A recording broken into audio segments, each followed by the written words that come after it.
कवनी देई हो तुते जोग बड़ा जाने लू। कवनी देई हो तुते जोग बड़ा जाने लू।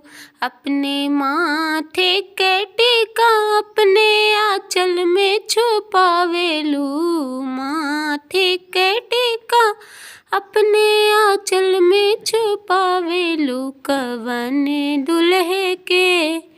कवन दुल्हे के तूत चोरिया लगावेलू। कवन दुल्हे के तूत चोरिया लगावेलू। कवनी देई हो तूत जोग बड़ा जानेलू।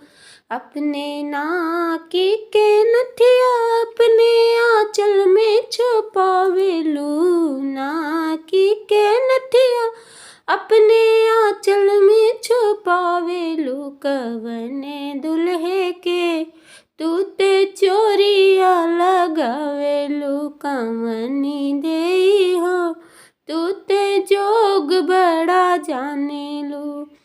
अपने गले के हरवा अपने आंचल में छुपावेलू।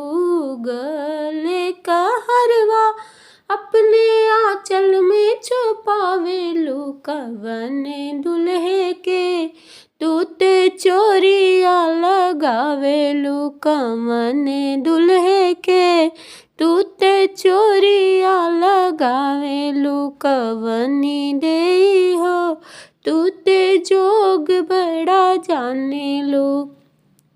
अपने पाँव के पायल अपने आंचल में छुपावेलू। पाँव के बिछिया अपने आंचल में छुपावेलू। कवन दुल्हे के तूत चोरिया लगावेलू। कवनी देई हो तूत जोग बड़ा जानेलू। कवनी देई हो तूत जोग बड़ा जानेलू। अपने हाथ के कंगना अपने आंचल में छुपावेलू। हाथ का कंगना अपने आंचल में छुपावेलू। कवन दुल्हे के तूत चोरिया लगावेलू। कवन देई हो तूत जोग बड़ा जानेलू।